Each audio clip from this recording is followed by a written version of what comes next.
Hi வணக்கம்ங்க. இந்த வீடியோவில் நம்ம பார்க்க போகிறது விரிஞ்சிபுரம்ன்ற ஊரில் இருக்கிற அருள்மிகு மார்கபந்தீஸ்வரர் கோயில் பற்றி தாங்க.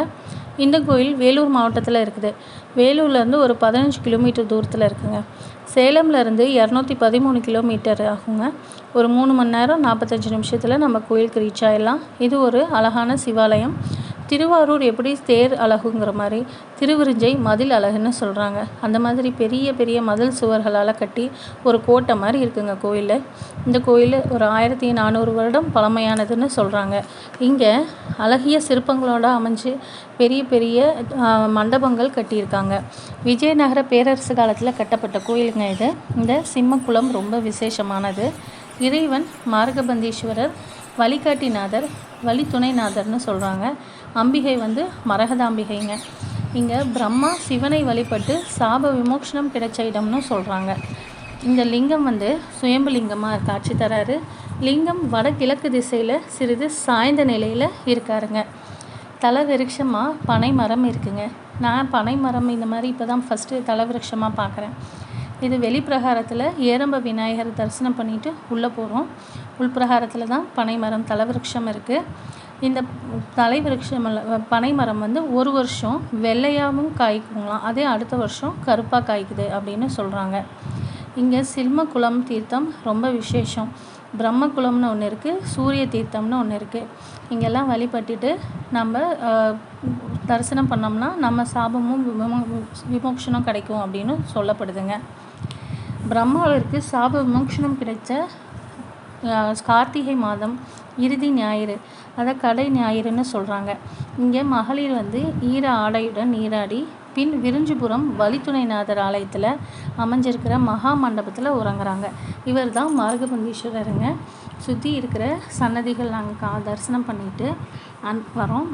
முருகருக்கு தனி சன்னதி இருக்குது, விநாயகருக்கு தனியாக சன்னதிகள் இருக்குது. ஐயப்பனை யானை வாகத்தில் காட்சி தராருங்க. இதான் இந்த தல விருட்சம்ங்க. அன்று இரவு பெண்கள் தூங்குறாங்க இல்லைங்களா, அவங்க கனவில் பூக்கள், பழங்கள், புத்தாடைகள் எல்லாத்தையும் ஏந்தியபடி முதியவர் காட்சி தந்தால் அப்பெண்கள் விரைவில் கருத்தரிக்கும் பாக்கியம், அப்பெண்கள் விரைவில் திருமணம் நடக்கும் அப்படின்னு நம்பிக்கை இருக்குது. இப்போ மரகதாம்பிகை சன்னதி, நடராஜர் சன்னதி எல்லாமே நம்ம கும்பிட்றோம். அப்புறம் நம்ம பார்க்குறது பைரவர். அதுக்கப்புறம் நம்ம நவகிரகங்களுக்கு சன்னதிகள் இருக்குது. எல்லாத்தையும் நம்ம தரிசனம் பண்ணுறோங்க. இந்த சிம்மக்குள நீராடல் இங்கே ரொம்ப விசேஷம்னு சொல்கிறாங்க. இங்கே இன்னொரு விசேஷம் பங்குனி மாதத்தில் சூரிய கதிர்கள் சிவன் மேலே படுறதா சொல்கிறாங்க. அதுவும் ரொம்ப நல்லாயிருக்கும், பார்க்கணும் அப்படின்னு சொன்னாங்க. இன்னொரு விசேஷம் நேரம் காட்டும் கல்லுங்க. இங்கே தூண்களில் ஆஞ்சநேயருக்கெல்லாம் நல்லா அழகாக சிற்பங்கள் செதுக்கியிருக்காங்க. இந்த நேரம் காட்டும் கல் விஜயநகர பேரரசு காலத்திலே கட்டியிருக்காங்க. 1 முதல் 6 வரையும் 6 முதல் 12 வரையும் எண்கள் அந்த கல்லில் செதுக்கியிருக்கிறாங்க. மேற்படியில் உள்ள ஒரு சின்ன பள்ளம் வழியில் ஒரு குச்சியை வச்சுருக்குறோம். குச்சியோட நிழல் எந்த எண்ணின் மீது விழுகுதோ அதுதான் அப்போதைய டைமு அப்படின்னு அவங்க அறிஞ்சு கொள்கிறாங்களாம். இது ரொம்ப விசேஷம் அப்படின்னு சொல்கிறாங்க. அப்போ அந்த காலத்துலேயே இந்த டைம் எல்லாம் கண்டுபிடிக்க இந்த மாதிரி வச்சுருக்காங்க. இது வெளிப்பிரகாரத்தில் இருக்க தூண்களில் இருக்கிற நரசிம்மர், ஆஞ்சநேயர் எல்லாம் நம்ம பார்த்தோம். ரொம்ப அழகான அமைதியான கோயிலுங்க. கண்டிப்பாக தரிசனம் பண்ண வேண்டிய ஒரு கோயிலும் கூட இது. முருகரோட சன்னதிங்க. இங்கே போயிருக்கீங்களா, எப்படி இருந்தது அப்படின்னு சொல்லுங்கள். வெளி கோபுரம் இது.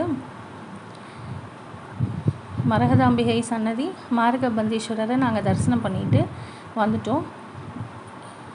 ரொம்ப நன்றிங்க. தேங்க்ஸ் ஃபார் வாட்சிங். டீனா ராஜா.